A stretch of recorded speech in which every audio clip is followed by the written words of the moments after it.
चिट न कंहिंजो मिट। सुभाणे 22 तारीख़ आहे ऐं चिट भॼंदो। अचो त हेठि ॾिसूं था सिंधी कैलेंडर। चेट, मार्च, अप्रैल, वैसाख, अप्रैल, मई, ॼेठ, मई, जून, आखाड़, जून, जुलाई। धर्माऊ महीनो मतिलबु सावण जो महीनो। सावण, जुलाई, अगस्त, बड्डो, अगस्त, सेप्टेम्बर, आसू, सेप्टेम्बर, अक्टूबर, कती, अक्टूबर, नवंबर, नहेरी, नवंबर, दिसंबर, पूह, दिसंबर, जनवरी, माघ, जनवरी, फेबरवरी ऐं फगण, फेबरवरी ऐं मार्च।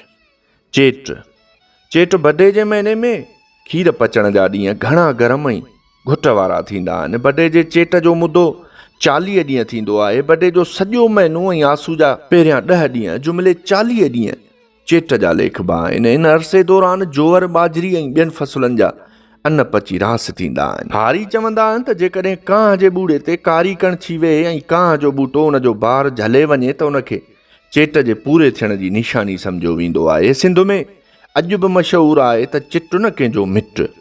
तव्हांखे ॿुधाईंदो हलां त चिट खे 4 हिसनि में विरायो वेंदो आहे। हिकु आहे खॻो, उनजो मतिलबु त लय में ॻाढ़ो ॿूर ईंदो आहे, उनखे चेट जी इब्तिदा सम्झो वेंदो आहे। ॿियो आहे कांह जो कानो, उनजो मतिलबु त जॾहिं कांह जो कानो निसरंदो आहे त उहो चेट जो विच हूंदो आहे। टियों मतिलबु जोअर ऐं बाजरी जे नेसर वक़्तु चेट जी जवानी हूंदी आहे। चौथों सर जी कानी निकिरण वारे वक़्तु मौसम सख़्तु गरम थींदी आहे। तव्हांखे ॿुधाईंदा हलूं त बडे जी 22 सेप्टेम्बर ते सुहेल तारो बीहंदो आहे। उहो तारो मखण जो ओञाण लेखबो आहे। हिन तारे जे ज़ाहिर थियण सां मखण बि जजो निकिरंदो आहे। रेढो माल बि सुहेल तारे जे बीहण सां कुॾकारूं करे ख़ुशी जो इज़हार कंदो आहे। सुहेल तारे जे बीहण सां आगाटी पाछाटी जोअर ऐं बाजरी हड़ संग जलींदी आहे। बडे मंझि काढ़ा ऐं गर्मियूं थियनि, गाह सुकियो वञनि, माल मता बुख मरे ऐं खीर सुकायो वञनि, जंहिं सबबु मारू माण्हू तकलीफ़ वारी ज़िंदगी काटींदा आहिनि। बडे जी बुख पिणु ज़रबुल मिसल आहे ऐं विरजस तौरु कमु ईंदी आहे।